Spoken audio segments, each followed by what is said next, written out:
Hello everyone, welcome to another edition of the Ohio Guys here. I'm Christian Ocampo, and today I'm being joined by Rachel Landon. Hey doing, Hi, Rachel? Christian. Good. Thank you for joining us. We really appreciate it. Yeah, I'm happy to be here. Absolutely. Thanks for having me on. We're happy. So this is your first interview, so we have a few questions we'd like to ask you. Okay. First of all, what is it like working in the industry today? It's there's a lot going on. There's a lot of opportunities, and right now it's about trying to keep up, trying to make sure your name gets out there, make sure that your work gets out there, and hopefully you keep working. That's always the goal. It's what I've wanted to do since I was a kid, and so I, in my adulthood, I'm finally kind of late in my adulthood. I'm finally achieving it, so I'm really excited to be working in the industry and making a go at it. So there's video games, there's television, there's commercial work, there's industrial work, there's a lot of opportunities out there for voice actors, and I'm just ready to explore it. Awesome. Another question. What is your favorite show you have worked on? The first show I worked on, I got a call, I guess like a year and a half ago, to come in to audition for a show called My Love Story, and originally I auditioned for another character, and ended up being someone else, and since I have yet to play a teenage girl, that's kind of what I thought I was going to be doing, because in the industry you kind of you start playing certain characters. From what I understand, from what my friends have accomplished in the industry, you start playing one kind of character, and that's what you do. And so, but I've yet to be a giggly schoolgirl since then. But yeah, that was my first gig with Sentai, and I've been working for them ever since. Okay. Well, speaking of high school girls or teen girls, what was it like working on Food Wars? Ikumi she is, how do you describe her? She is something else. She's the meat master, first of all, and she's kind of sensitive and kind of a little reactionary. She's a total Cancer like I am, so I can really identify with her. She's hyper emotional. Everything is a big deal. Of course, she's got a giant ego like the rest of the characters on that show. Everyone on that show is out to make a name for themselves, and so she's no different. And she takes quite a few blows to the ego throughout the series. She was a lot of fun to play, and probably my favorite character so far. That show is so great. It's a lot of fun. How ridiculous.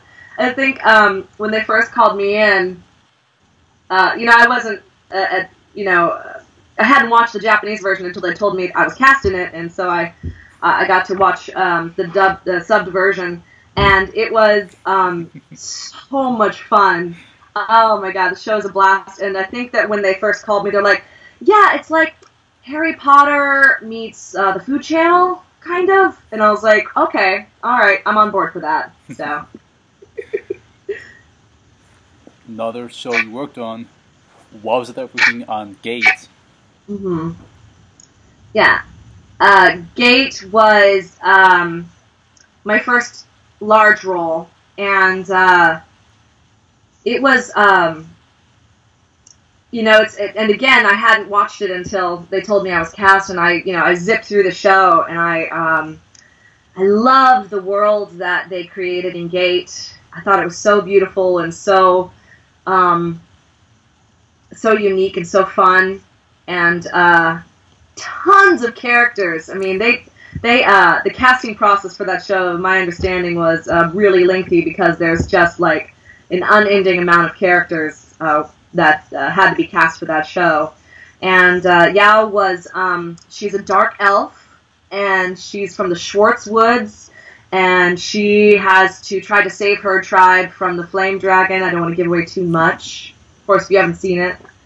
But she's a really badass character. Can I say ass on this show? You can, yep.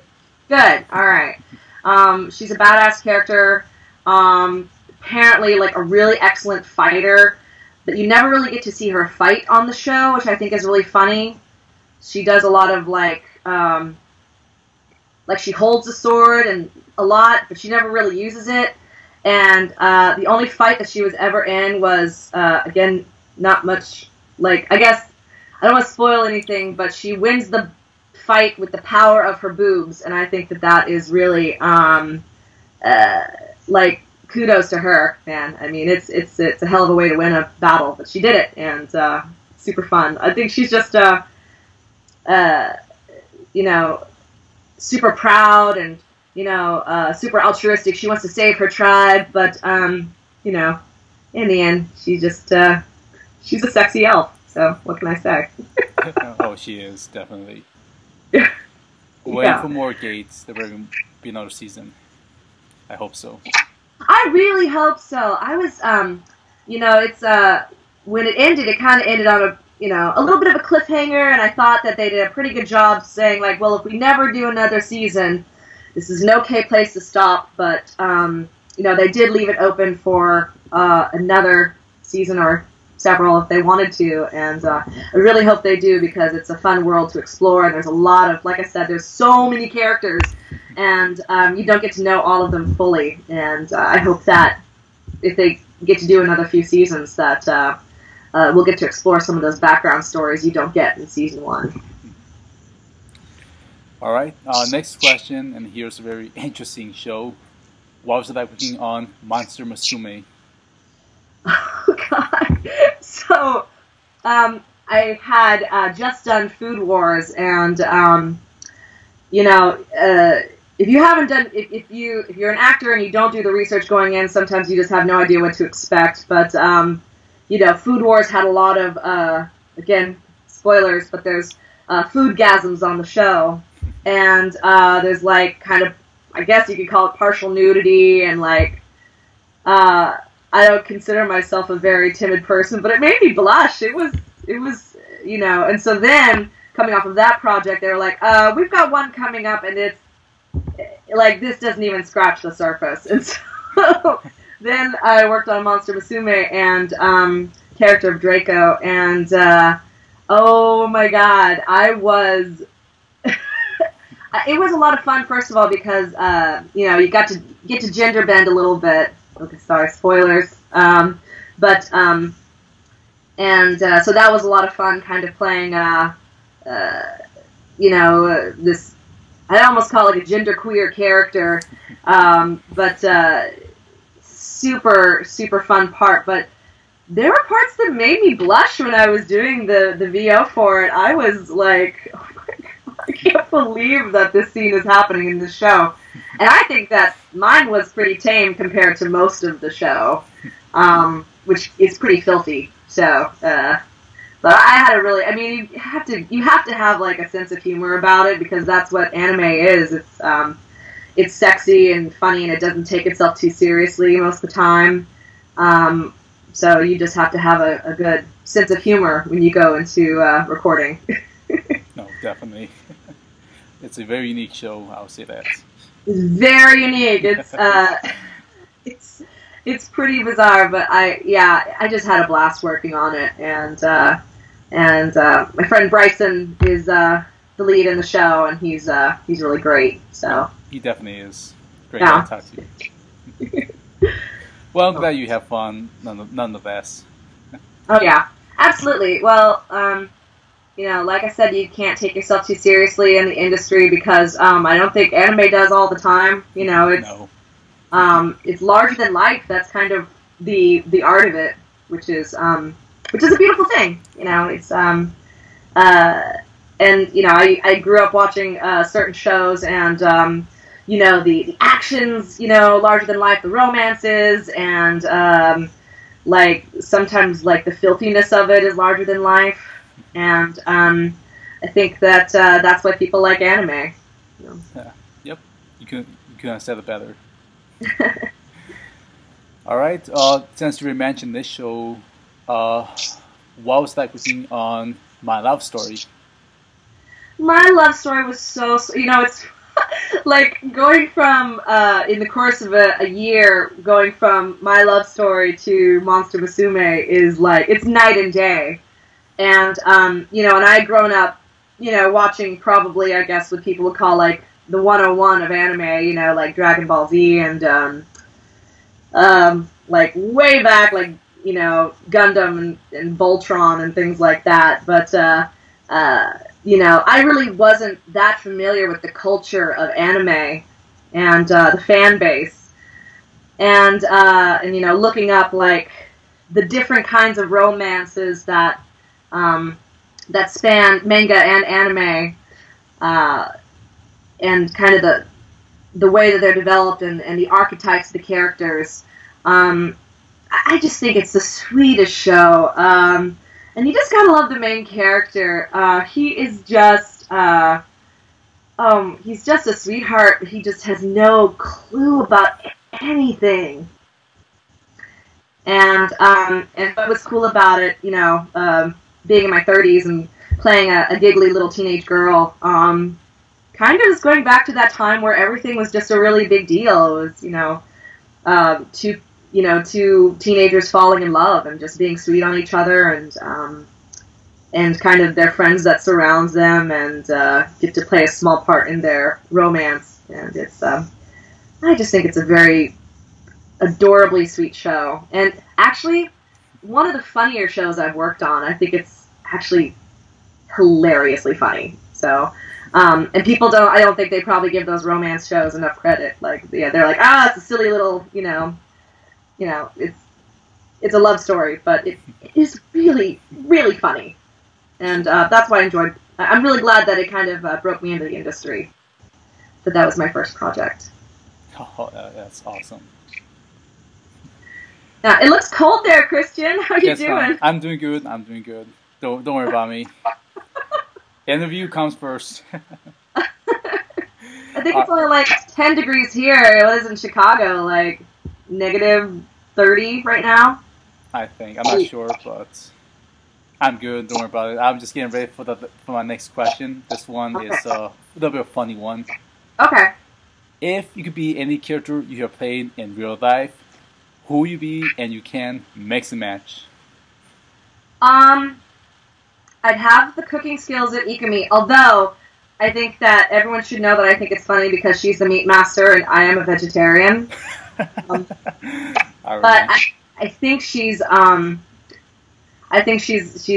just like I said, she's a total badass character, and but I'd love to have her cooking skills because I think it's very marketable. And I'd probably I'd be Yao because from Gate, because she's this phenomenal warrior princess character, but also has the power of using her cleavage for the good of people, I guess. So I guess I would be a warrior like Yao, but I'd have a sensible cooking career to fall back on with Ikumi. Yeah. Good combination. Yeah, absolutely. All right. Next question. Is there anything else coming out that you can talk about, or anything you want to plug in at this time? I don't think I can talk about anything, and right now I'm in a transition. I just moved to the Northeast, like I mentioned to you earlier. After Hurricane Harvey, I moved up here to Pennsylvania. It does open a lot of doors for me to explore some of the bigger cities in this area and what kind of opportunities they might hold, and hopefully still get to work in Texas. Sentai has been an amazing place to work, and they have a lot of really cool things coming down the pipeline that I know people are going to love, and nothing I can talk about. But I know that if you can always reach out to me on Facebook. I have a Facebook page. I have a web page in the works, and I'm hoping to be doing a lot more projects that you'll get to see me in soon. Okay.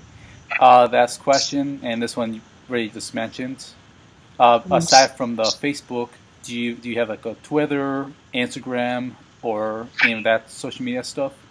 Yeah, I just joined Instagram, and you could find me at Lando the Commando 909. You can follow me there, and a lot of my in college they started calling me Lando, so that's what that means. And and like I said, I have a webpage coming soon, and you can always find me on Facebook. Okay. All right. Well, I want to thank you for joining us for the interview. All the Ohio guys appreciate it. Yeah, thank you, Christian. Go inside and get warm. It's too cold. I'm fine. This is what we used to. All right. And also, thanks again to our followers for tuning in for another episode of the Ohio Guys. Thank you all. We'll see you next time. I'm Christian. I'm Rachel Landon. Nice meeting you guys. Bye now. Bye-bye.